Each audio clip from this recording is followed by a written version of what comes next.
ఇక 5 నెలల కింద బనకచెర్లకు సిడబ్ల్యూసి అనుమతులు. సీఎంల మీటింగ్ అయిన 15 రోజులకే ఆర్డర్స్. హరీష్ రావు అసలు ప్రభుత్వానికి ఈ విషయం తెలుసా తెలియదా? సీఎంల మీటింగ్కు పోనంటూనే రేవంత్ పోయిండు.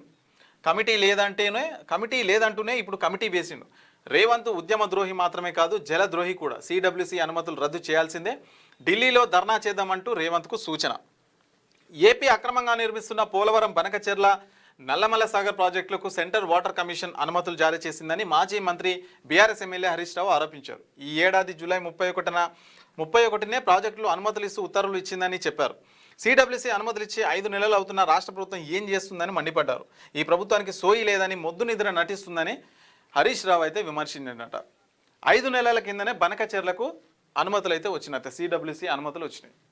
సో సీఎంల మీటింగ్ అయిన 15 రోజులకే ఈ ఆర్డర్స్ అయితే వచ్చినాయి. మీటింగ్కు వెళ్ళనని చెప్పేసి కూడా ఎందుకు వెళ్ళారు అని చెప్పేసి కూడా హరీష్ రావు అయితే అడుగుతున్నారు. రేవంత్ ఉద్యమ ద్రోహి కాదు, జలద్రోహి అని అంటున్నాడు.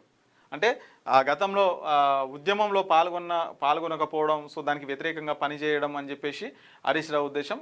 ఉద్యమ ద్రోహే కాదు, జలద్రోహి, తెలంగాణకు పెద్ద ఎత్తున అన్యాయం జరుగుతుంది అని చెప్పేసి హరీష్ రావు అయితే అంటున్నారు. రైట్, ఇక దానికి కౌంటర్గా హరీష్ చెప్పేవన్నీ అబద్ధాలే, బనకచెర్లకు సిడబ్ల్యూసి అనుమతులు ఇయ్యలే మంత్రి ఉత్తమ్. ఈ 200 టీఎంసీలు కేటాయింపు అనేది అవాస్తవం. పిఎఫ్ఆర్కు ఆమోదం తెలపలేదని ఈ నెల 4నే కేంద్రం లేఖ రాసింది. డిపిఆర్ కూడా తయారు చేయొద్దంటూ ఏపీకి చెప్పింది. మేము సుప్రీంకోర్టులో కేసు వేశాం, జనవరి 5న విచారణకు వస్తుందని వెల్లడి చేసిర్రు.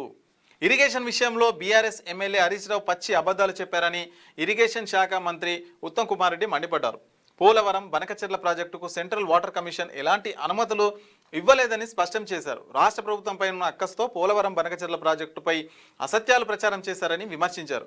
హరీష్ రావు వ్యాఖ్యలపై ఉత్తమ్ కుమార్ రెడ్డి మంగళవారం ఓ ప్రకటనలో స్పందించారు. ప్రాజెక్టుకు ఆపేందుకు అన్ని విధాలుగా పోరాడుతున్నామని, సుప్రీంకోర్టులో ప్రభుత్వం తరపున ఇప్పటికే రిట్ పిటిషన్ దాఖలు చేశామని గుర్తు చేశారు. సో హరీష్ రావు చెప్పేటివన్నీ కూడా అబద్ధాలే. బనకచెర్ల సిడబ్ల్యూసికి అనుమతి ఇవ్వలేదు అని చెప్పేసి ఉత్తమ్ కుమార్ రెడ్డి అన్నారు. దానికి సంబంధించి సుప్రీంకోర్టులో పిల్లు కూడా దాఖలు చేసినాము, జనవరి 5న అది విచారణ కూడా జరగబోతుంది అని చెప్పేసి ఉత్తమ్ కుమార్ రెడ్డి గారు అయితే చెప్తున్నారు. క్యూన్యూస్ పేరు చెప్పి ఎవరైనా వసూళ్లకు, అక్రమాలకు, బెదిరింపులకు గురి చేసిన క్యూన్యూస్కి సమాచారం ఇవ్వండి. క్యూన్యూస్ ఎప్పుడూ ఇలాంటి చర్యలకు పాల్పడదు, ప్రోత్సహించదు. క్యూన్యూస్ ఎల్లప్పుడూ ప్రజా గొంతుకగా ప్రజల సమస్యల కోసం నిరంతరం పోరాడుతుంది.